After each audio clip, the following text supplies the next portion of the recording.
There are roads deep in the Appalachians that never show up on GPS, highways carved through fog, where the trees seem to lean in and listen. And tonight we're diving into 10 real stories from those forgotten stretches, where headlights flicker, radio static whispers things it shouldn't, and travelers vanish without a trace. If you're watching this, you're officially part of my horror family. And I want to know, where are you watching from tonight? Drop it in the comments below. Let me know which story in this video chilled you the most, because these aren't campfire tales.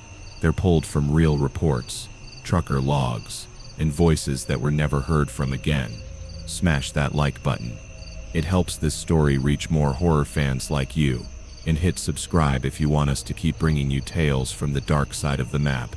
Now let's begin. I've done that drive down Route 60 more times than I can count. It cuts through long stretches of nothing, hollow valleys, damp ridges that rise up like walls on either side, and little towns that feel more like ghosts than places people still live. That night, I had been behind the wheel for hours, trying to make it from Charleston to a friend's place near Lewisburg. It was past midnight when I felt the steering wheel start to tug a little. A low vibration hummed up through the frame of the car. My front right tire was losing air. Out there in the black spine of the mountains, that's the last thing you want to feel. I slowed, squinting at the dim outlines of the road. Then, almost like it had been waiting for me, a small gas station appeared on the right. Its single rusting canopy was lit by one buzzing fluorescent tube. The sign above it, Collins Service, was missing letters, the paint so faded it blended into the fog. I pulled in. The pumps were ancient, the kind with the rolling dials, long since taped over. The building itself was a squat brick box with a metal door.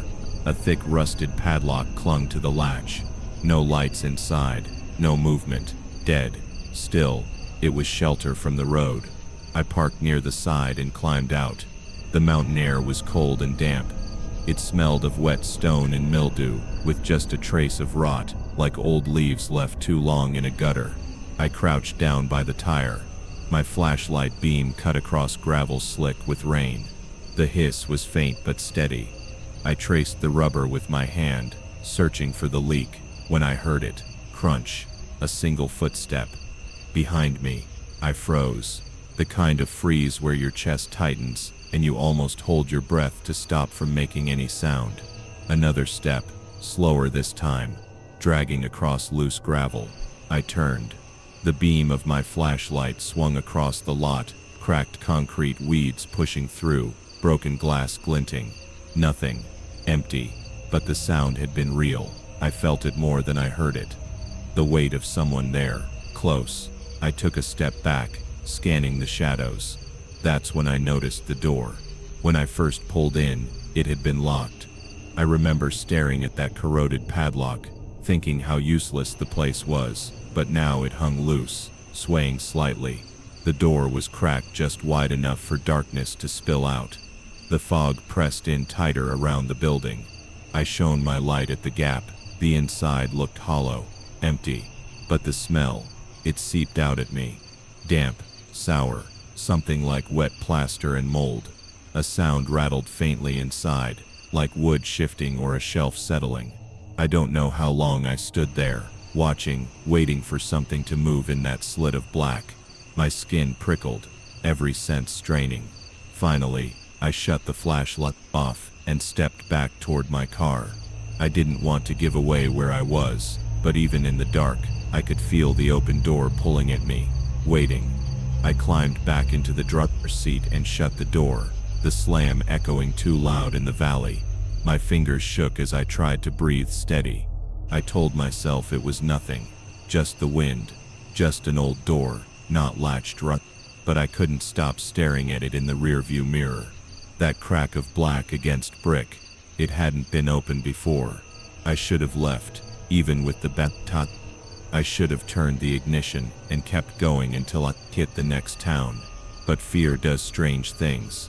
Instead of driving, I sat there with the headlights off, windows up, listening to the silence press against the car. Minutes passed, maybe more. Then came another sound. Not footsteps this time, a dripping scrape, like something heavy being pulled across the floor inside, slow, pausing. Then again, I wanted to believe it was a shelf falling. Maybe an animal had gotten in. A raccoon, a stray dog, anything. But the door was wider now, just an inch, maybe two, enough to show me I hadn't imagined it moving. I don't remember deciding to get out. I just found myself outside again, flashlight in hand, breath showing in quick clouds.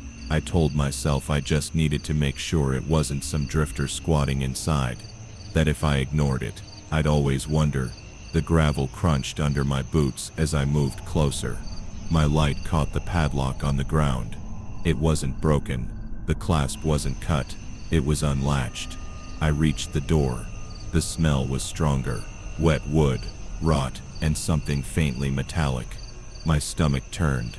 I pushed the door just enough to look inside. The beam of my flashlight swept across rows of shelves, all bare. Dust drifted in the air. The floor was warped from water damage, swollen boards buckling. Then, at the far wall, the light caught something. A chair, wooden, old, sitting perfectly straight in the center of the room. On it, a pile of folded clothes, men's work shirt, jeans, boots placed neatly beneath. I stepped inside, the floor creaking under me. Each step echoed too much, like the room was swallowing sound. My light drifted back to the chair. The clothes looked darkened at the collar, like they'd been pulled off someone wet, and then I saw it. A wallet sitting on top of the shirt, brown leather, swollen from moisture. I don't know why, but I picked it up. My hands shook as I opened it. Inside were photographs, a woman and two kids, smiling. The kind of picture you keep in your pocket, close to the heart. The man in the photos looked familiar in a way I can't explain, like someone I might have seen at a doctor passing on the street. As I stared at it, a sound broke the silence. Breathing, not mine.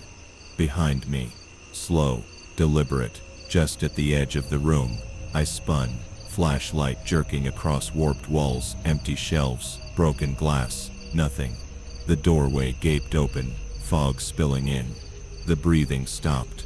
I backed toward the exit, clutching the wallet so tight the leather creaked. My throat was dry, every nerve screaming to get out. When I reached the car, I dropped into the seat and locked the doors. My hands wouldn't stop shaking. I started the engine, headlights spilling across the empty lot. The door was shut again, padlock hanging from the latch like it had never moved. I drove. I didn't stop until I reached the next town, tire thudding soft with every mile. I never told anyone what I found in that gas station. I kept the wallet though. It sits in a box in my closet, still the family's faces staring out. I've searched for them, for the men, but there's nothing. No missing person reports, no record. Sometimes, when I take the wallet out, I swear I can still smell that room, wet wood, mold and the faint metallic trace of something I can't and I can still hear it. Those slow, deliberate footsteps in the gravel, the sound of someone who never wanted me to leave. I was tired in a way that made my hands ache. Not from the steering wheel, but from the set of my jaw and the way my eyes had to force themselves open against the dark. I was driving back into the hills, because I had to. My aunt's house in Hinton needed the last of her things taken to my cousin, and the county office insisted I be there before Monday. The interstate spat me out onto 219 like it usually did, and then the road narrowed, the trees leaned in, and the world thinned to the sound of my tires and the white line under the headlights. It was the kind of night the mountains do best. Fog pooling in the hollows, roadkill tattered and black at the turnouts, the smell of wet leaves and coal smoke riding in gusts whenever a valley opened. Small towns passed like afterthoughts, beadboard porches and single street lamps. Names you remember because someone once told you a story there. Oak Hill, Raynell, then nothing but miles of two-lane that rose and fell like the ribs of the earth. I noticed the headlights the way you notice a shift in your own pulse. At first they were a dim pinprick through the rear view, then a steady oval that stayed the same distance no matter the grade. When I sped up, they eased forward. When I let off the gas, they hugged my bumper like a patient dog. I tried not to look, told myself it was another traveler with a tired eye, but the highway there is thin. If someone's on you that long, it stops being coincidence. I kept my speed under the limit, hands soft on the wheel, eyes darting between mirror and road. The county mile markers slid by, 14, 13, 12, each one a small rectangle of reflective paint that the fog tried to swallow. My phone sat dead on the passenger seat. There was no signal, of course.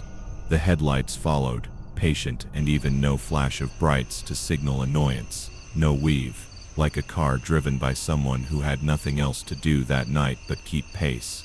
When the road narrowed to a single shoulder, and a fence that sagged with old wire, I thought about pulling over, not to be rude, but to be safe, to let them pass. Up there, with trees pressing in close, passing could be dangerous. I pulled onto the gravel shoulder, killing my engine. The world contracted to the hiss of cooling metal and the distant call of an owl. I waited. The headlights kept behind me for a moment, like they were checking, and then, nothing. When I checked the rear view, there was fog, then the highway swallowing the glow. No taillights, no silhouette of a vehicle. The shoulder was empty but for the pale weeds and the trembling of the fog under moonlight. I felt ridiculous and relieved at once. I told myself I'd seen an animal's reflective eyes, or that the other driver had turned off the road before the dip. I let the engine run a little, then pulled back onto the asphalt, easing into the lane. The road reopened, and for a while there was only my own headlights and the steady beat of the red that had started again. A thin, persistent drizzle that made the windshield a gray smear and smudged the mountains into watercolor. But the feeling didn't leave me. There was a tightness behind my ribs that wouldn't be soothed. It was a small, useless fear. At first, someone following because they'd missed their turn, someone else trying to make good time. Then the details began to skin the thought sharp. The way the other car had matched every change with a thousandth of a lag. How their lights never blinked like headlights do at crossings. How when I slowed to let them pass, there had been nothing there to let me pass at all. I tried to remember why I'd come back to these roads. My aunt's house was full of the things of a life. A rusted kettle, a box of cassette tapes, an old lamp with a cracked shade. Each object a soft grief that was mine to sort. But under that grief was an older discomfort, the kind that sits under your collar and grows teeth. The knowledge that these mountains hold a lot of people who are used to watching, waiting, and keeping accounts open. I told myself I was imagining motives where none existed. I told myself this was a tired brain trick, Appalachian fog playing at my edges. Still, when I pulled into Hinton later that night, the streets wet and shining, and the houses asleep behind curtains, I didn't feel any safer. The tires sent a little on the pavement, and I kept glancing in the rear view, convinced I'd see the steady glow stay just a little too far back. But that night, there was nothing. Only the hollow feel of the road behind me, and the soft, unnameable sense that something had watched me longer than politeness required, and then chosen to vanish. I couldn't shake the unease. I told myself again that it was nothing.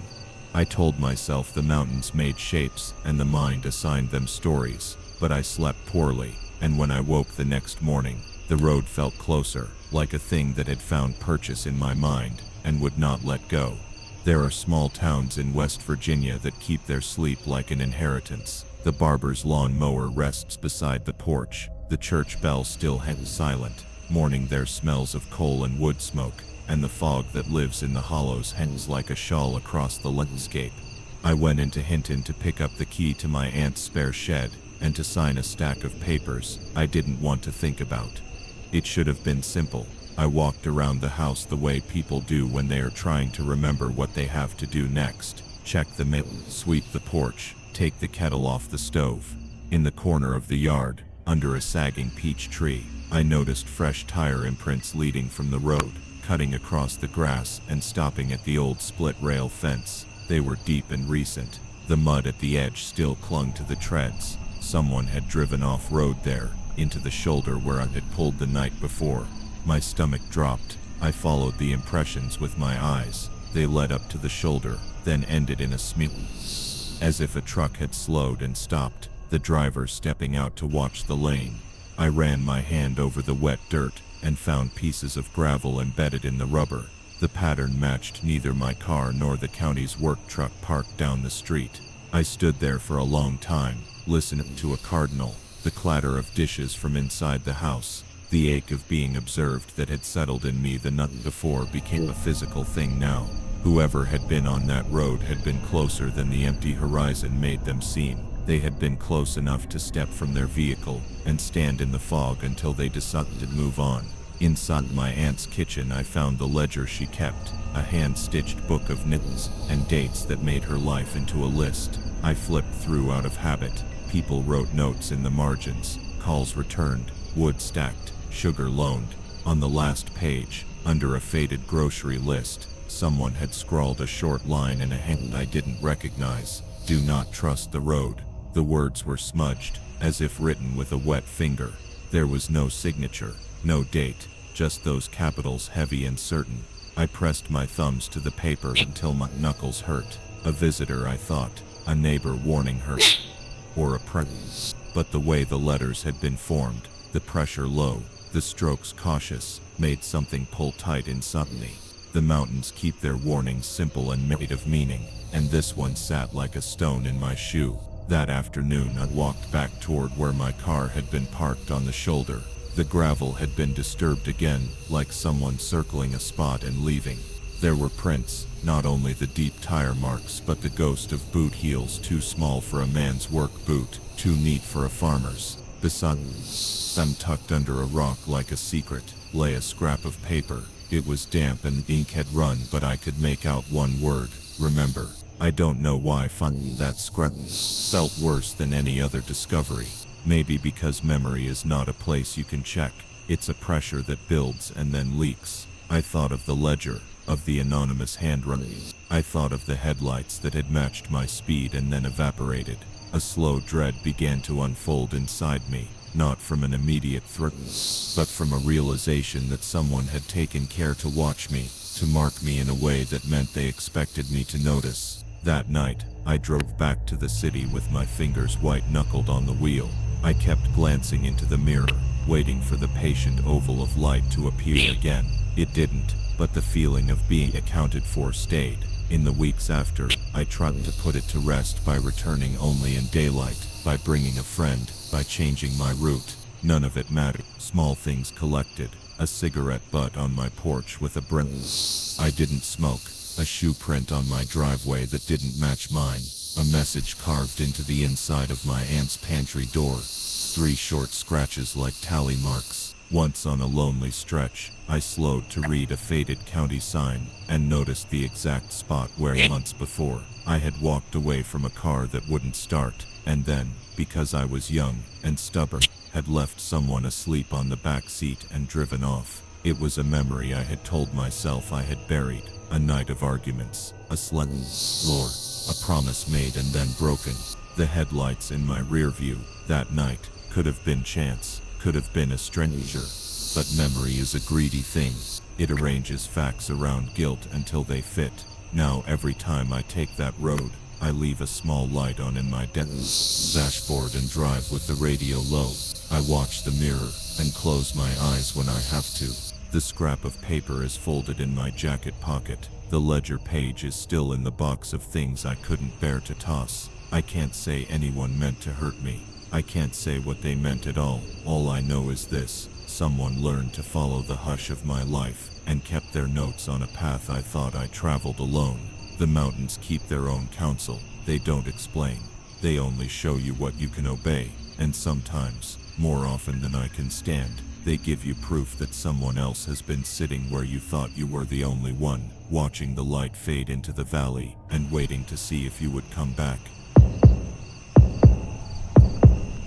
I was heading east through the Appalachian foothills, late one October night. The kind of night where the fog hangs so low it feels like you're driving underwater. My truck's headlights pushed against the mist, but barely carved out more than 20 feet of visibility. The road was slick from earlier rain, and the smell of wet leaves crept in through the vents. It was past midnight, and the winding stretch between towns always made me uneasy. That's when I saw him. He was standing at the edge of the road, thumb half raised, shoulders hunched, the fog swallowing his outline. A thin man, maybe mid-30s, wearing an old canvas jacket and muddy work boots. I wouldn't normally stop for anyone out here. Too many stories of robberies and worse, but something about him, I don't know. Maybe it was the cold look on his face, or maybe it was just pity. I slowed and rolled down the window. "Where you headed?" I asked. He leaned down, eyes dark, unreadable. His voice was low and rough, like he hadn't spoken in days. "Clayton, over in Randolph." That was 2 counties east. I nodded, unlocked the door, and he slid in. For the first 10 minutes he said nothing, just sat there, staring out the passenger window. His clothes smelled faintly of damp soil, and I kept glancing over, waiting for him to say something more. The radio was dead static this far up, so the cab was filled with nothing but the hum of the engine and the squeak of the wipers. Finally, I asked, "You from around here?" He didn't answer right away. When he did, it was almost a whisper. "Not anymore." That was it. He didn't elaborate. His hands were folded in his lap, nails packed with dirt. I gripped the wheel tighter, focusing on the double yellow line winding through the fog. Something about him, his stillness, the silence, put me on edge. After 20 minutes, I risked another glance. The seat was empty. I slammed the brakes, heart lurching. My headlights caught nothing but the white swirl of mist. The passenger door was shut. I stared at the seat, at the worn fabric, as if maybe I'd imagined the whole thing. But then I saw them, faint muddy boot prints, pressed into the rubber mat, leading straight across the floorboard and out the passenger door. I leaned over and opened the door slowly. Cold night air rushed in. The prints ended at the edge of the pavement, right where the fog thickened into an impenetrable wall. I called out, voice cracking, "Hey, you all right?" Nothing, just the creak of the cooling engine and the distant drip of water somewhere in the woods. The smell of wet earth lingered inside the cab, heavy and damp, like freshly dug soil. I sat there with the door hanging open, headlights burning into the fog, my pulse hammering. It felt like I'd been left with a secret I didn't want, and the night seemed to close in tighter around me. I don't know why I didn't just drive off. Any reasonable person would've, but something about those prints nagged at me. The man had been there. I wasn't imagining it. I stepped out onto the shoulder, gravel crunching under my boots. The fog made everything feel smaller, like the world ended 10 feet from where I stood. I crouched and ran my fingers along the ground, where the prints disappeared. The asphalt was wet, cold, smelling of rain and pine. That's when I noticed them again. Not on the road, but down the slope. Boot prints, pressed deep into the mud, leading into the trees. The same heavy tread, caked with clay and leaves. I should have left. God, I should have just driven away. But I found myself following. The woods were silent, except for the occasional groan of branches shifting in the wind. My breath felt loud, almost shameful. The prints led me past slick stones and rotting logs, deeper into the hollow. The smell of earth grew stronger, like a fresh dug garden, almost metallic. After maybe 100 yards, the ground leveled out into a small clearing. That's where I saw it, an old cabin, slouched into itself, boards warped with age, roof sagging.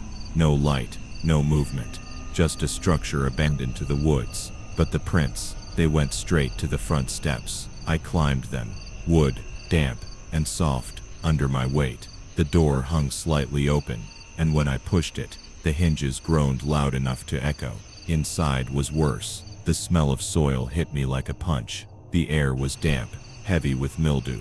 My flashlight beam caught broken furniture, a mold-stained mattress, piles of leaves that had blown in through broken panes, and in the corner, lined up against the wall, were boots, dozens of them, muddy, worn, some with laces still tied. I stood frozen, breath shaking, as my light drifted higher.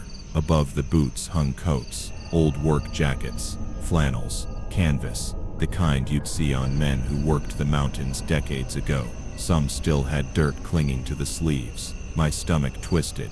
I turned to leave, but something stopped me. On the floor, half buried in the damp wood, was a wallet. I picked it up. The leather was swollen, warped with moisture. Inside, a faded driver's license. The men's picture, same dark eyes. The issue date read 1992. I dropped it, hands trembling. I don't remember how I got back to the truck.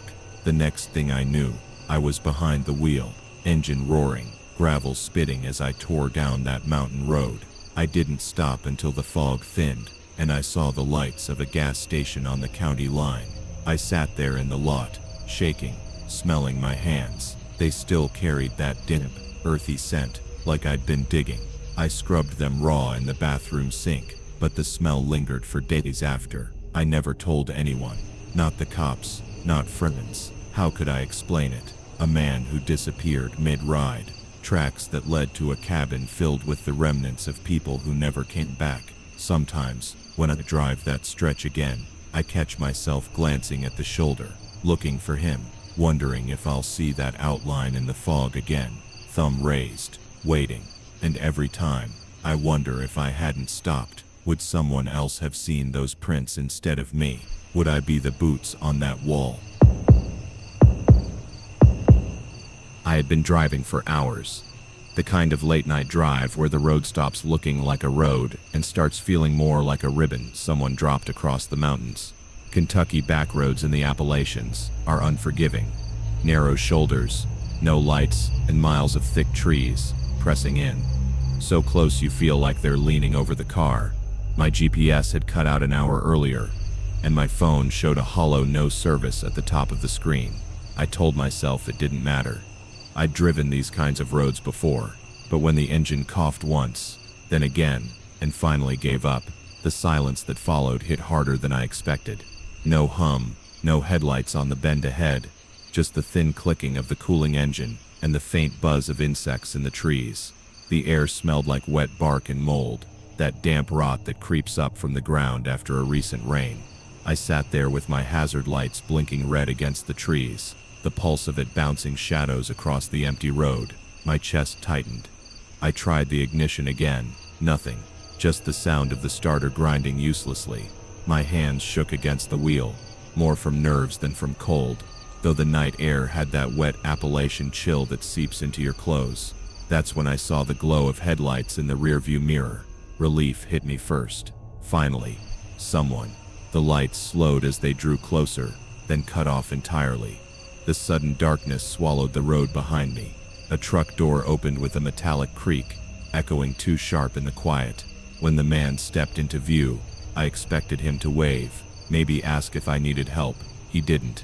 He stopped about 20 feet behind my car, right at the edge of my hazard's red glow. His face stayed in the dark, but I could make out the shape of him, tall, broad-shouldered, hands resting at his sides.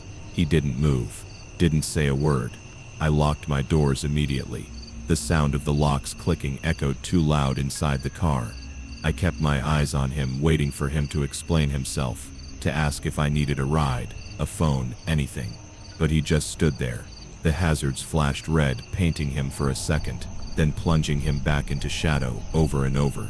He didn't shift his weight, didn't raise a hand, just stared. I sat frozen, every nerve screaming that something was wrong.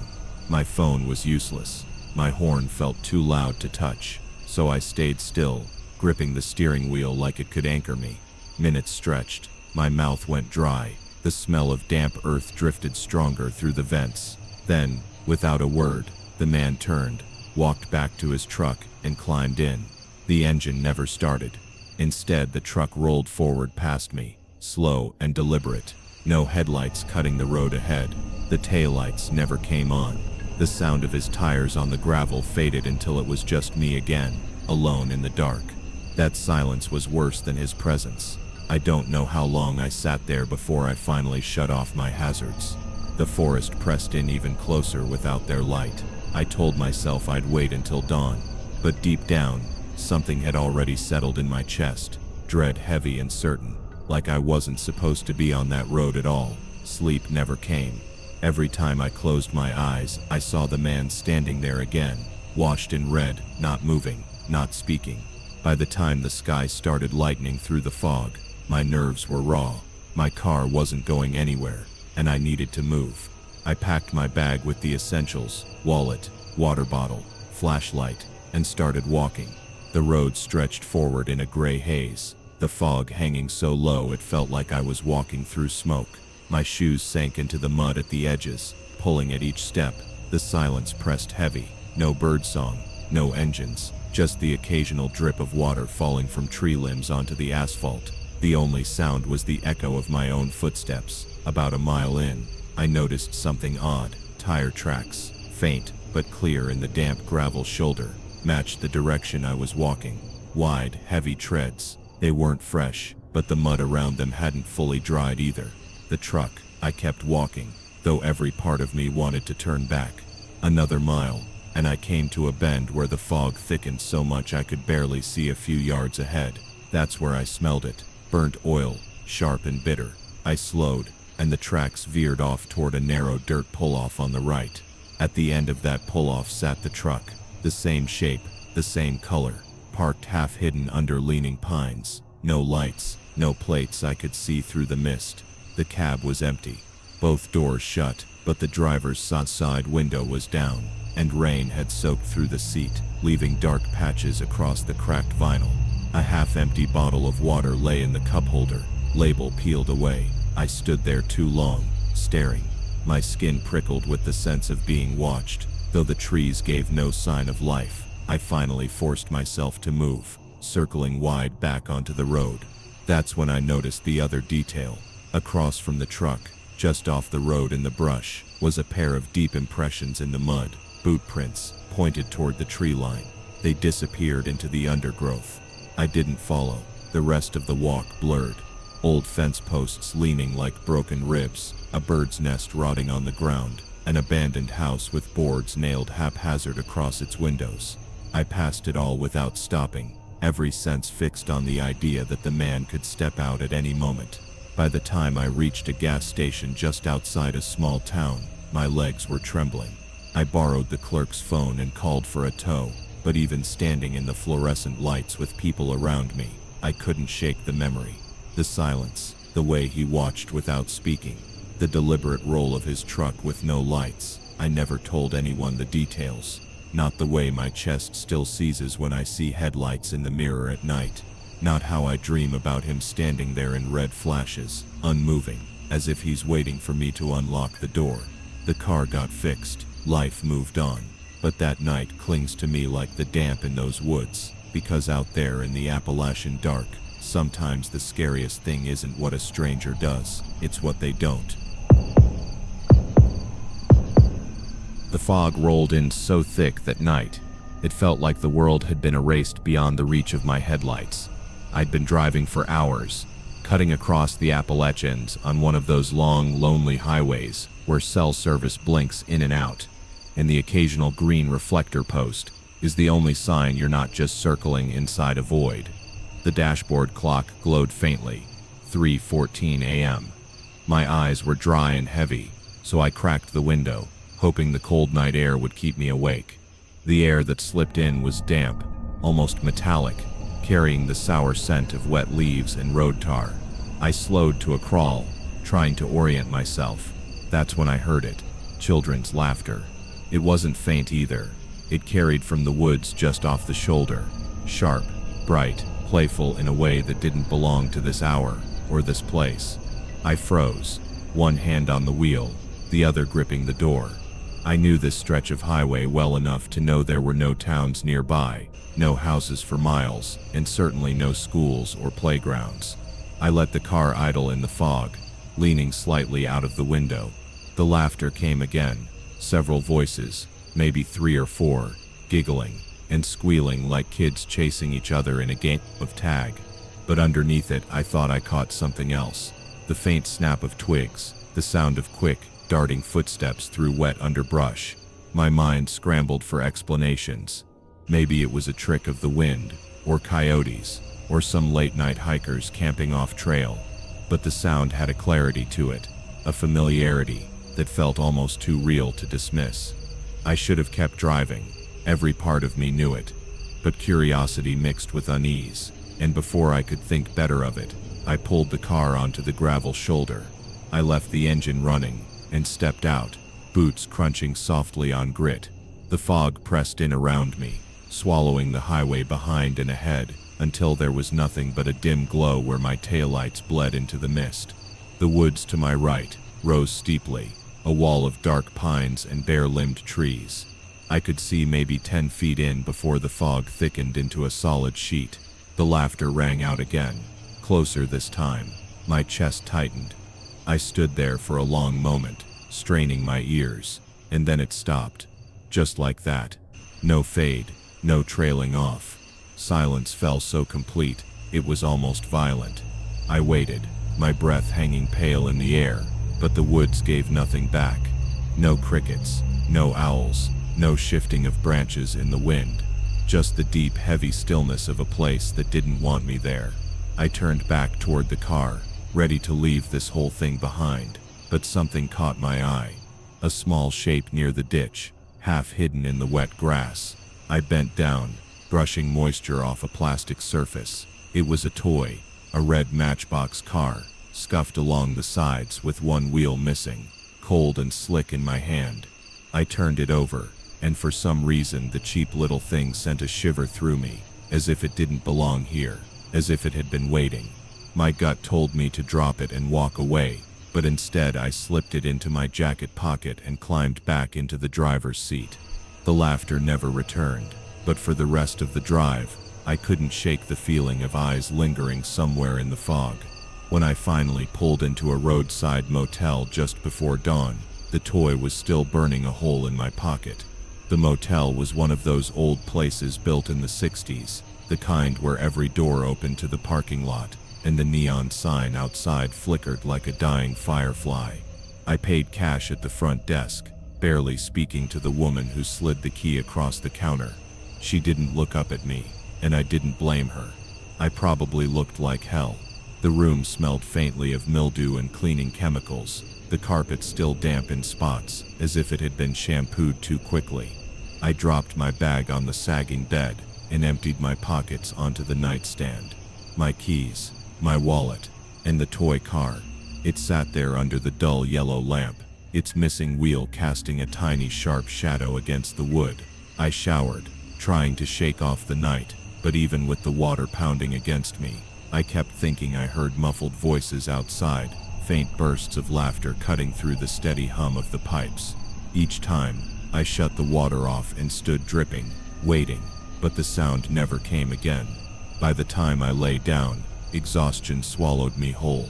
The room was quiet, except for the low buzz of the neon bleeding through the curtains. I must have drifted off, but sometime later, I woke with my heart racing, though I couldn't say why. The air was colder than before, and there was a strange dampness clinging to the sheets. I reached over for my phone to check the time, but my hand brushed something small and hard on the mattress beside me. I snapped on the lamp. It was the toy car. I stared at it for a long time, my skin crawling. I was sure, absolutely sure, I had left it on the nightstand. I placed it back there, more forcefully this time, and sat awake until dawn broke pale and watery over the mountains. When I finally stepped outside to leave, the parking lot was empty. The woman at the desk was gone, the lobby dark. Back in my car, I slid behind the wheel and froze. Sitting in the cup holder was another toy car. Not red this time, but blue, with both back wheels snapped clean off. I drove without stopping until the sun was high, and the fog had burned away. It's been years since that night, and I don't take back roads through the Appalachians anymore. But sometimes, when I'm parked alone in a lot, or waiting at a red light in the early hours, I'll hear it again. That thin, playful laughter drifting just beyond the edge of sight. And no matter how many times I've cleaned out my car, I always find another toy waiting for me. I'd been hauling freight through Tennessee's mountain backroads for almost 6 years, and by then I thought I'd seen every kind of weird, but nothing ever sat with me the way that night in the Appalachians did. It was October, damp and bone-cold the way those mountains get when fog clings low in the hollows, and the trees drip like they've been wrung out. My dispatcher had routed me along a stretch I didn't recognize. A road called Old Hollow. I'd never heard of it, but I was tired and running late, so I didn't argue. By the time I reached the little town before the turnoff, I was hungry enough to chew through the steering wheel. The diner was a squat building with yellowed windows and a flickering sign that just said EATs. It looked like it hadn't been updated since the 60s. Inside, the smell of fried grease and old coffee clung to the air. The moment I stepped through the door, everything stopped. Forks hovered mid-air. Conversations cut off. Even the clink of a spoon in a cup went quiet. A dozen faces turned toward me, and I felt heat creep up the back of my neck. I walked to an empty booth, the cracked vinyl sighing as I slid into it. Their eyes followed me the whole way. Nobody said anything, but I felt pinned under their stares, like a bug on cardboard. A waitress came over, early 50s maybe, gray hair pulled tight under her cap. Her hands trembled slightly as she set down the menu. When she leaned close, I smelled cigarettes and coffee on her breath. She whispered, so soft I almost missed it, "Don't drive through Old Hollow Road after dark." I froze. My route sheet, folded in my jacket pocket, had those exact words typed across the top, Old Hollow Road. When I looked up at her, she was already moving back toward the counter. The rest of the room hadn't stopped staring. Nobody touched their food until I finally forced myself to order a burger and eat it under their silence. I left a 20 on the table and walked out, the bell above the door jangling too loud in the quiet. The cold hit me, sharper than before. My truck sat at the edge of the lot, fog beginning to creep down from the hills. I tried telling myself it was nothing, just small-town weirdness. Maybe they didn't like outsiders, or maybe the waitress was playing some kind of game. But when I slid into the cab, the paper route sheet sat on the seat where I swore I'd tucked it away earlier. And under the printed words Old Hollow Road, someone had scrawled in messy ink, "Don't." My stomach turned. Still, I put the truck in gear. Deliveries didn't wait for ghost stories. The diner's neon glow faded in my mirror. Fog thickened as the highway narrowed, swallowed by trees that bent over the road like ribs. The sign came up just before the pavement gave way to gravel, Old Hollow Road. The paint on the sign was faded, nearly stripped bare, but I could still make it out. I slowed, tires crunching as I turned in. The world beyond felt swallowed in mist, as though I'd crossed some line that wasn't meant to be crossed. The headlights bounced off wet branches, mud splattering up the sides of the truck, and somewhere in that fog-thick dark, I swear I heard something. Not an animal, not the wind, just a voice carried low and broken, like someone muttering from the trees. I told myself it was nothing, but my hands were slick on the wheel. I didn't see another house, another car, another light. Just the narrow road winding into nothing. And the further I drove, the more I felt like the waitress hadn't been warning me for nothing. The deeper I went, the stranger it got. The gravel turned muddy, ruts tugging at the wheels, branches scraping across the roof. The fog pressed close, swallowing the beams of my headlights, so I couldn't see more than a few yards ahead. I kept telling myself it was just a road, just another hollow like 100 others I'd driven, but the silence gnawed at me. No crickets, no owls, not even the usual rustle of deer in the underbrush. Just my engine and the hiss of wet tires. Then the smell hit me. Rot, sharp, sour, like something long dead soaked into the earth.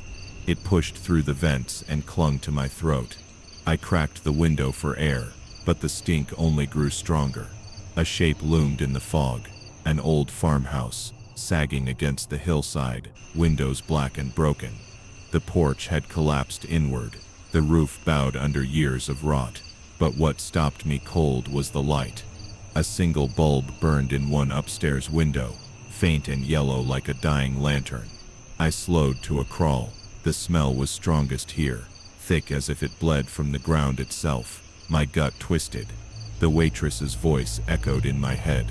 Don't drive through Old Hollow Road after dark. I forced myself to keep moving.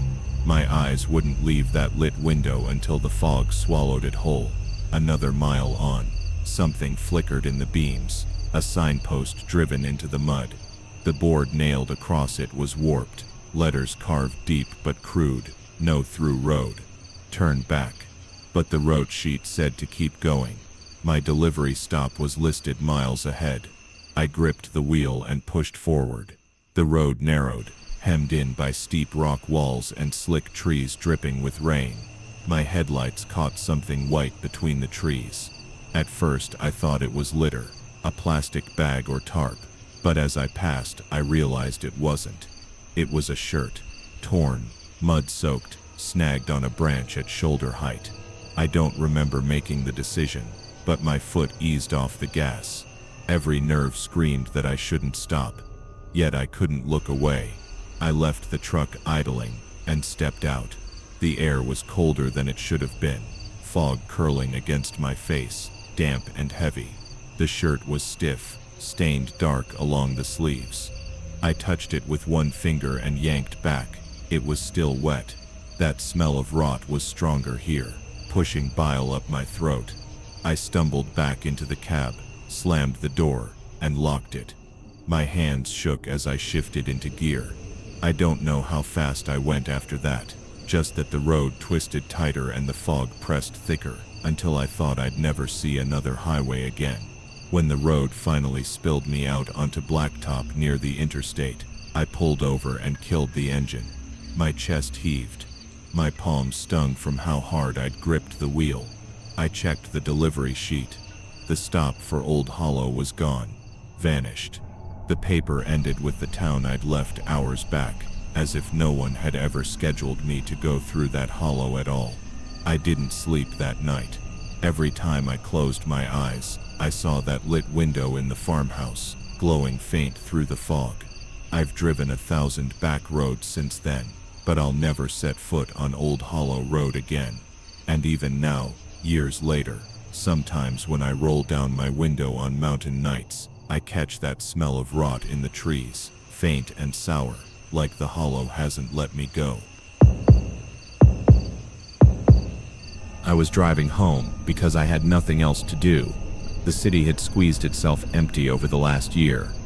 Layoffs, the slow goodbye of friends, and the only place that felt like it might rearrange whatever had come loose in me was the old cabin my grandfather left to rot on the edge of Bell's Gap. I told myself I was going to sort his things, take what needed taking, burn the rest. In reality, I wanted the dark, the steady press of the mountains to prove that the nervous, restless part of me could be quieted. The road narrowed past Boone's Hollow. The maples leaned across the asphalt like people watching. Fog came in sheets, clinging to the gullies and the backs of cars. My headlights were small moons that barely cut the mist. Somewhere I passed a sign with peeling paint. Welcome to Dry Fork Population 214, and felt a small, ridiculous swell of relief. Real places, real names. Not the flattened, anonymous black of the interstate. The first time I saw it, I thought deer. A shape, furred and low, on all fours at the very edge of my headlight. I slowed, the tires whispering through wet leaves, and the shape moved with a twitchy animal gait. For a second, its head snapped up too fast. A man's head too quick, hair matted, eyes reflecting back in a dull human way that didn't belong on a deer. I imagined my brain playing tricks, the fog and my tiredness making a man from a deer. I told myself I'd been driving too long. I kept going. 30 minutes later, at a bend by an old stone culvert, the figure was there again. Further off the road this time, crouched low on hands and knees by the ditch, hunched like someone who couldn't afford to stand. My hands tightened on the wheel, and I thought of the highway stories you hear in bars. Someone hitching, someone waiting, someone with bad intentions. I told myself I should stop, should call someone. Instead, I drove past slow and watched the shape lift its head and look straight at me. The motion so abrupt it seemed choreographed. The headlights slid across a face that had the raw, wrong edges of someone who had lived too long outside of regular days. A beard patchy with gray, skin with the grayness of rain. There was a smell then, wet earth and something older, like the rot inside a cellar. It crawled into the car vents even with the windows up. My mind supplied reasons: a homeless man, an escaped patient, a hunter sleeping off the cold. But each felt like an exhaustion tinge invention to steady my nerves. I would drive on, tell myself I'd call the sheriff in the morning. The road winded, the fog swallowed the figure, and I kept going. By the time I passed Pine Hollow School, a skeleton of a brick building with broken glass and vines through the windows, the sightings stacked up. Each time I rounded a curve, the same hunched thing crouched by the road, sometimes closer, sometimes further, always there in the periphery like a recurring bad dream. Once, when my tires spat gravel at the edge of a wooden bridge, the figure was perched on the guardrail, knees drawn up, head bent toward its knees. When the headlights found it, the head jerked up and turned too sharply toward me. The face wasn't quite right, hollow-rimmed eyes, a mouth that seemed to learn words slowly. It watched me with a patience that felt worse than menace. I pulled into the gravel lot of an old gas station in Harlan's Bend and sat for a long time with the engine idling. The fluorescent lights buzzed hollowly. Inside, the counter had an ashtray full of cigarette butts and a faded photograph tacked to the wall, a family on a summer porch, laughing, a dog mid-leap. I stared until the picture smudged with the damp. A man shuffled in from the back and asked if I was all right. I lied, said I was fine. He nodded like he heard that before and disappeared again. I wanted to convince myself I was tired, catching the same sleep-bent hallucination again and again. But the way the figure moved, with hands used to the ground, the speed with which it turned toward the light, lodged in me like a splinter. There was an oldness to it, not necessarily of years but of being out of the rhythm of ordinary life, of days that end without showers, of nights that smell like creek water and cigarettes. The last time I saw it before the road swallowed the shape for good, it raised a hand in a slow, useless wave. The motion looked almost like recognition. I told myself to leave it be. I told myself to be cautious. I pulled away from the gas station and the road hummed under the tires. Somewhere beyond Dry Fork the fog thickened into a blanket, and the world narrowed to the beam in front of me, and the dim, persistent idea that something was wrong in a place that used to be only stillness and quiet. The unease settled deep, not sharp, but as steady and slow as rot. I woke before dawn and drove back. The fog had burned off into a damp, gray morning that smelled like uprooted earth. The road had a different, softer world to it in daylight. Moss on the stone walls, the rough texture of weathered wooden porches, crows scattered like thrown coins. My hands were numb from cold and an undercurrent of something else, a need to know whether my mind had been inventing menace, or whether there was a person out there whose life went on the margins of my headlights. I stopped where I'd last seen it, a shallow turnout after the bridge on Dry Hollow Road. There was a shallow pile of footprints in the mud leading away from the road. They were human, booted, unevenly spaced. When I followed them, the smell came first, sour and metallic, like old blood and iron warmed by sun. I found a coat draped over a fence post, soaked through, the sleeve pinned with burrs. In the inside pocket was a photograph folded into quarters, a child on a porch swing, freckled and bright, a name scrawled in the corner, Eli. The coat was too small for the figure I'd seen, but the finger marks on the fabric were thick with mud, and something darker. My heart plummeted into a hole of memory, images I hadn't known I had. A summer when my cousin Eli and I carved our initials into a tree behind my grandfather's barn, the way he'd laughed with his head thrown back. I hadn't seen Eli in years. He'd left after high school, like so many. The name in the photograph could have been anyone's, and yet the sight of it made a current run through me that felt like recognition. I followed the footprints into the trees. They edged along an old feeder trail that rose toward a stand of oaks where an abandoned hunting cabin sagged like a tired animal. The door hung open on its hinges. Inside, the smell hit me. Mold, mildew, the damp rot of old wood, and beneath it something metallic and sour. There were blankets on a narrow bed, jars on a shelf with furred lids, a rusted Coleman stove. Someone had tried to make a life here out of what the hills offered. A kettle on the stove, a stack of firewood half covered in a tarp, a string of wind chimes made from bottle caps. On the table was a small notebook, its cover cracked. I sat on the threshold for a long time, listening to the quiet in the cabin, the slow tick of the old stove breathing, the soft creak of floorboards settling. The notebook was small and filled with cramped, urgent handwriting. At first, the entries were matter-of-fact recipes for stew, notes about where to find water, a list of places with enough shelter to sleep out of the wind. Then the voice in the pages shifted. The sentences shortened, became clipped. They drive by. Light hits my face. He watched. Headlights. Don't move. The handwriting looped in fear. Page after page repeated the same small observations, like someone cataloging the weather to anchor themselves to the day. One entry stopped me cold. Man in the car. He keeps looking, keeps going back. He looks like my brother. The handwriting smudged as if the pen had skidded where tears or rain had washed it. There was a name at the bottom that I knew in a way I couldn't explain. The nickname Eli's mother used when she was trying to be tender. My fingers trembled. I sat on the floor until the sun moved, and the heat pushed the damp out of the logs. The cabin felt like a capsule. Trivial domestic objects turned urgent. A toothbrush lying beside a chipped mug. Someone had tried to live a life from scraps and quiet resolve. In the loft, I found more photographs pinned to the rafters. Faces with smiles. A picnic by a creek. A girl with mud on her knees. None of the faces were mine, but the angles of the smiles held things I remembered from childhood afternoons. When I left the cabin, I called the sheriff. I told them what I'd seen and what I'd found. Their voice on the phone had the practiced calm of someone used to rural calls. They asked for descriptions, for a place to meet. They would send someone out, they said. I drove back to the main road and waited, watching the shoulder where the figure had crouched so many times. My phone buzzed. I read the message but couldn't bring myself to answer it. The sky leaned toward evening, and the shadows lengthened like spilled ink. They found his camp the next week. Not the man I had seen in the headlights, not in a dramatic way. No bodies, no arrests, just more traces, notebooks, a rope of wind chimes, and a nearly empty pill tin.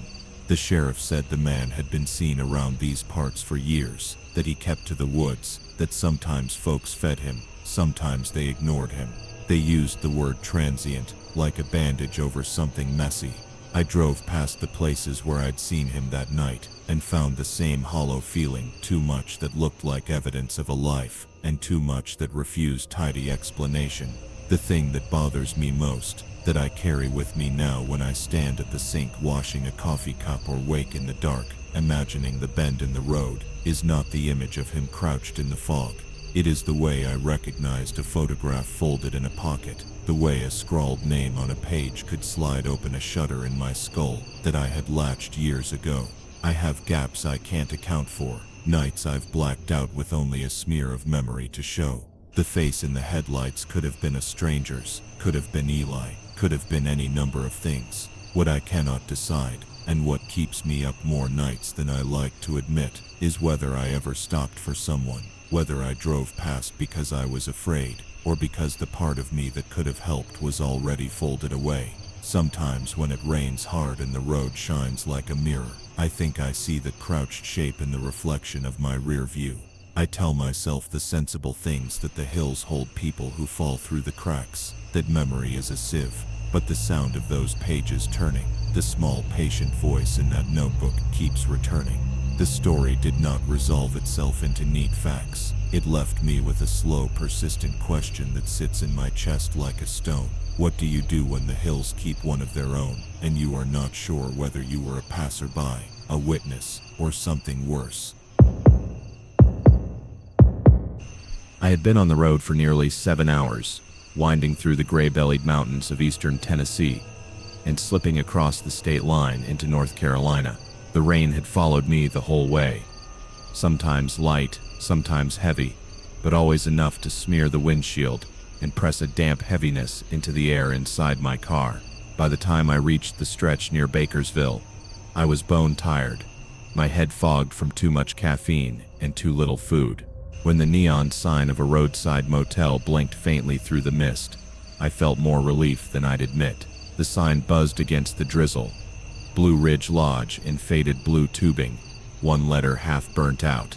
The parking lot was nearly empty, slick black with rainwater pooling in the cracks. Inside, the lobby was dim and smelled faintly of wet carpet and coffee that had been sitting too long on a burner. A woman at the front desk looked up when I entered, middle-aged, with tired eyes and hair pulled back in a messy bun.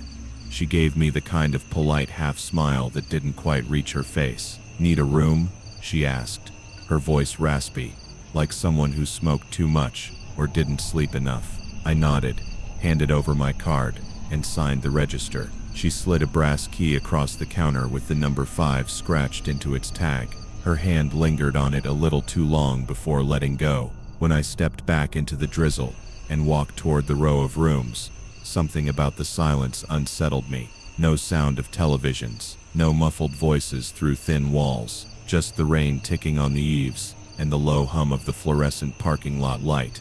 Room 5 was near the middle. The door creaked when I unlocked it, and the smell hit me first, a mix of mildew and something sharper, like wet stone.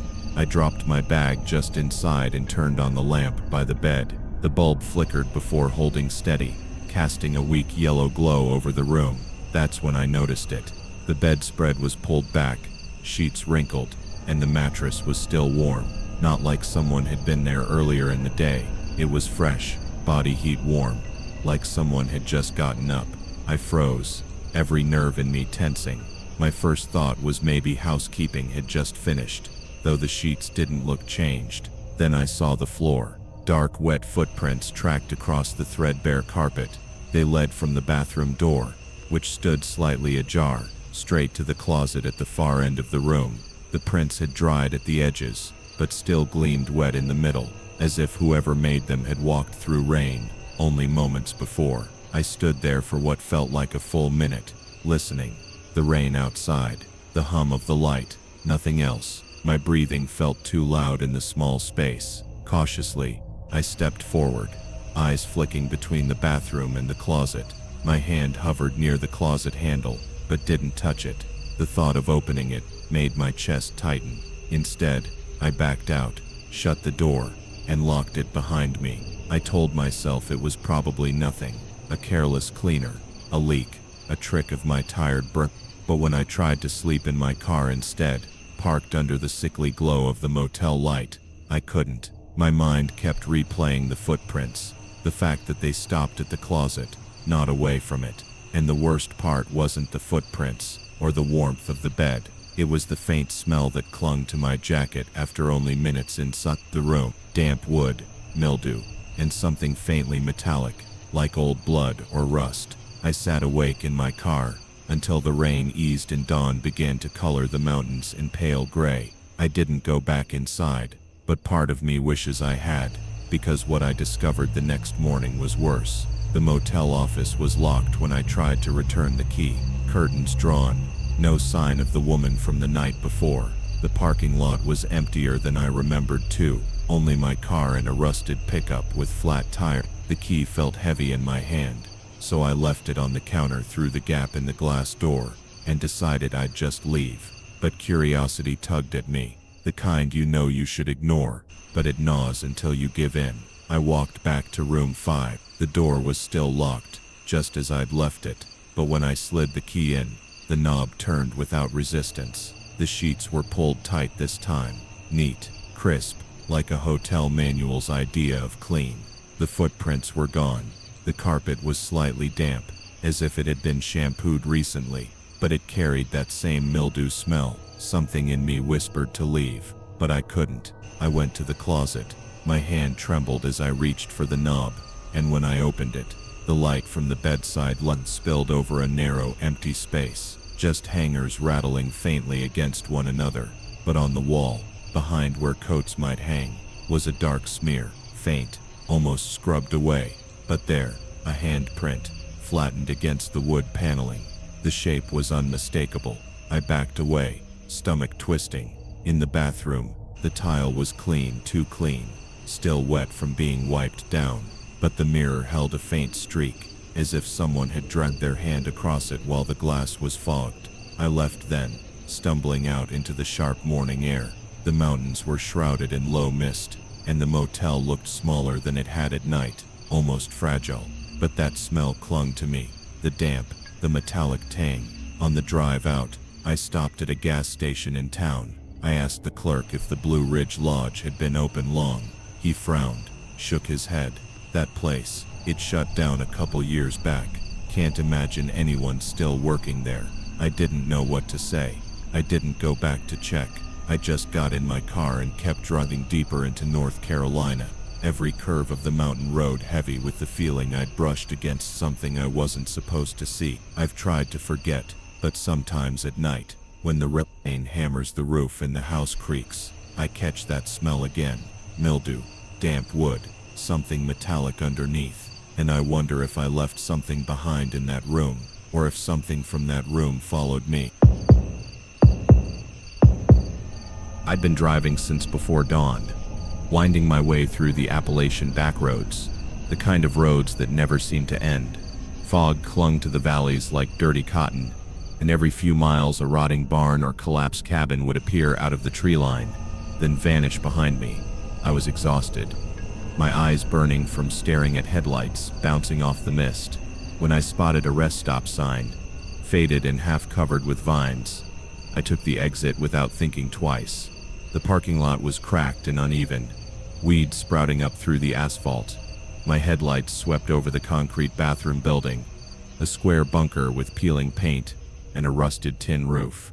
A line of vending machines stood against one wall, but when I got closer, I realized every one of them was smashed open. Glass scattered on the ground, wires dangling like veins. Candy wrappers and empty soda bottles littered the ground. I parked my car near the far edge of the lot and stepped out, stretching my legs. The air smelled of wet pine and mildew. The only sound was the buzz of a light above the bathrooms, flickering like it might go out at any second. No other cars, no trucks, no sign of anyone at all. Just silence and fog. I walked to the edge of the lot, trying to shake the stiffness from my legs. The trees loomed tall and black behind the mist, their branches clawing at the gray sky. It was the kind of silence that doesn't feel peaceful, but heavy, like the woods were holding their breath. I didn't stay out long. Something about the place set my nerves on edge. Maybe it was the vandalized machines, or the way the fog seemed thicker the longer I stood in it. When I turned back toward my car, that's when I noticed it. Handprints. On the driver's side window, I froze. The prints were clear, pressed into the condensation, 4, maybe 5 of them, smudged like someone had leaned against the glass. My headlights hadn't been on them when I first parked, but I was sure they hadn't been there. I'd just gotten out minutes ago. The air went cold around me. My first thought was that someone had been in the lot while I was turned away, watching, maybe still was. I glanced around, scanning the tree line, the bathroom building, the broken machines. Nothing, just fog, just silence. My keys were in my pocket, my heart pounding against them. I forced myself to walk fast, not run, back to the car. The closer I got, the stranger the prints looked. They weren't neat. The fingers were smeared downward, almost dragging, like whoever left them was trying to pull themselves closer. I yanked the door open, slid inside, and locked it. My hands were shaking on the steering wheel. The interior smelled faintly of damp fabric, though I told myself it was just from my jacket. I sat there for a moment, breathing, staring at the glass.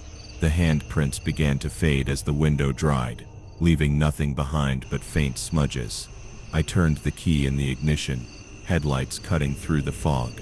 I wanted to leave right then, but something kept me frozen. A weight in my chest, a feeling that if I moved too quickly, something in the dark would notice. I drove off eventually, but the unease didn't lift. Miles later, I was still replaying it in my head. The smashed machines, the silence, the handprints. Whoever had been there had touched my car while I was only a few feet away, and I hadn't seen them. I told myself it was just some drifter, maybe kids messing around. But the explanation didn't stick.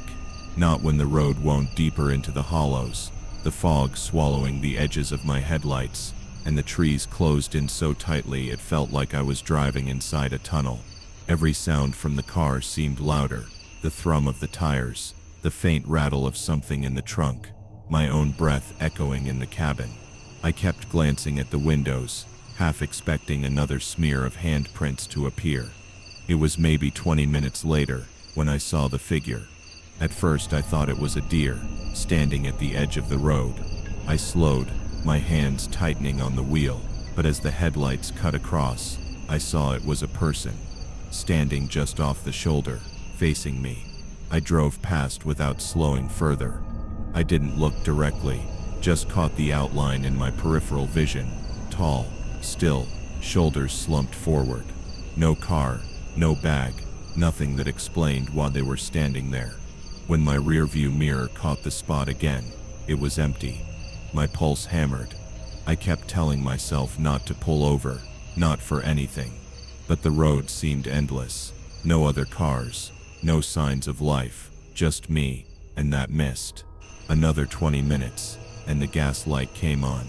My stomach dropped. I hadn't passed a station since before the rest stop, and the needle was sinking faster than I wanted to believe. When I saw a dirt pull-off ahead with a wooden sign for Old Milltown, 2 miles, I took it. The path was rutted, mud splashing up as my tires ground into it. Trees pressed in tight, and the fog seemed even heavier under the canopy. The road opened into what looked like the remains of a town square. Buildings sagged inward, roofs caved under rot, broken windows gaped like missing teeth. I parked in front of what had once been a general store. The sign hung sideways, its letters bleached gray. The silence here was worse. Not just heavy, absolute, not even crickets. I got out, against my better judgment, telling myself maybe someone still lived here. Maybe there'd be gas. The ground was soft under my shoes, damp with years of rain and neglect. Inside the store, the air smelled like mold and old wood. Shelves leaned at odd angles, empty except for dust. A single chair sat in the middle of the floor, its seat broken through. Behind the counter was a wall of photographs, old ones, curled and faded, tacked in a grid. I stepped closer, my chest tightened. Every photo was of cars, parked cars, some in this sin lot, some at the rest stop, some half swallowed by weeds, and in the corners of a few of them, barely visible in the background, a figure, always the same. Tall, shoulders slumped, facing the camera. I backed away, my legs weak. My stomach turned as I realized something worse. One of the photos tucked near the bottom was of my car. Same dent in the bumper, same plate, parked at the rest stop. The handprints had been fresh. I left the store without looking back, got into the car, and drove. I don't remember how long, or where. Just the road, the fog, the sound of my own breath. Even now, months later, I see them when I close my eyes. The prints sliding down the glass, the figure in the photos, the silence pressing in from the trees. I never drove that route again. But sometimes when I'm parked at night and glance at the windows, I swear I still see smudges forming in the condensation, as if someone's leaning in, watching. I had been driving for hours through the back roads of the Appalachians, the kind of winding mountain highways where the fog never seems to lift. My GPS had given up, somewhere near a place called Pine Hollow, and I hadn't seen another car for nearly an hour. The only sound was the hum of my tires on wet asphalt, and the occasional groan of my suspension as I took another sharp curve too fast. The rain had eased into a mist that clung to the windshield like smeared fingerprints, and my stomach had been reminding me that I hadn't eaten since morning. So when I finally saw a weather-beaten sign sticking up from the trees, "Food gas next right," it felt like a lifeline. I pulled off onto a gravel spur road that curved downhill. The fog thickened as I descended, and the air smelled of wet pine and something else I couldn't quite place, like old oil rags left in a barn. At the bottom of the hill was a flat stretch where the road widened into what looked like a small truck stop, except everything was wrong. The gas pumps were rusted, their hoses dangling like dead snakes. The diner, a squat cinder block building with a faded red awning, had boards nailed across its windows and doors. The motel next to it, just a line of 6 rooms with peeling paint, looked abandoned for years. Yet the gravel lot was neat, as if someone still raked it, and there weren't weeds growing through the cracks. I slowed, trying to decide if I should just turn back onto the highway, but fatigue made me linger. Maybe someone still lived in the back of the diner, or maybe the gas pumps weren't as dead as they looked. That's when I noticed the smell again, stronger now. Damp wood, mildew, and a faint metallic tang, like rust or dried blood. I parked near the diner's front doors and killed the engine. The silence pressed in immediately. No crickets, no wind, not even the distant rush of the highway above, just silence thick enough to make me aware of my own breathing. I sat for a moment, staring at the boarded windows. The boards looked newer than the building itself, cut straight and nailed evenly. Someone had put real effort into sealing it shut. When I shifted into reverse, my headlights caught the diner's facade. Rows of square windows across the front, each one blacked out. I turned my wheel, about to pull away, when something made me glance into the rearview mirror. At first I thought my eyes were playing tricks through the mist, but then my chest tightened. Behind me, in those blacked out windows, were faces, dozens of them. They weren't pressed to the glass, but standing just far enough back that the dim glow from my taillights caught them. Pale shapes, motionless, lined up shoulder to shoulder, every single one of them facing the lot. Facing me. My mouth went dry. I blinked hard, looked away, then looked back. They didn't move, didn't waver, just stood there. I don't remember shifting gears, only the lurch of the car as I pulled out and fish-tailed back onto the highway. My hands were slick with sweat on the wheel, my pulse hammering so hard I could feel it in my ears. By the time I was back on the main road, climbing the mountain curves, I told myself it had to be shadows. A trick of my headlights against the boards, my brain filling in human shapes where there were none. But as the fog swallowed me again, I couldn't shake the feeling that I hadn't imagined it, that they were still standing there, in the windows, watching the road long after I had gone. Sleep-deprived driving is its own kind of madness. My vision tunneled, the lines on the road drifting like snakes, until I had to pull over again. An hour later, I found another place, a roadside motel on the edge of a hollow called Cold Spring. It was barely lit, one yellow bulb flickering above the office door. The building looked old, but not abandoned. Against my better judgment, I parked. Inside, the office smelled like wet carpet. The clerk was an older man with a gray beard, sitting behind the counter as if he had been waiting all night. He didn't say much, just slid a key across the counter with a sticky smile. I wanted to ask him if he knew anything about the diner down the road, but when I started to, he cut me off. "Best not stop in places like that," he said flatly. "Not anymore." That was all. He didn't explain. My room was at the far end, number 6. The air inside was damp and smelled faintly of smoke. I locked the door and sat on the bed, listening to the creak of the walls, the ticking of old pipes. I didn't want to sleep. My mind kept replaying those figures in the diner, the way they stood so still, the way none of them had faces I could clearly see. Restless, I wandered back outside after midnight. The fog had crept down into the hollow, pooling like dirty cotton. I walked past the office and noticed a small wooden shed with the door ajar. Inside was nothing but cleaning supplies, old rags, and a box of papers. At the top of the box was a ledger, cracked leather, pages curled with damp. Curiosity outweighed good sense, so I opened it.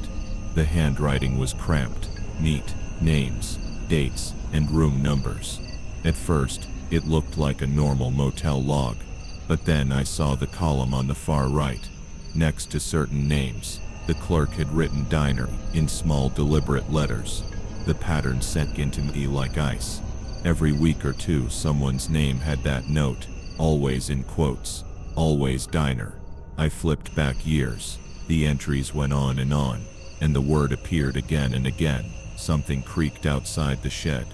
I snapped the ledger shut and looked out into the fog. The clerk stood there. No flashlight, no cigarette, no reason to be out at that hour. Just standing still, watching me.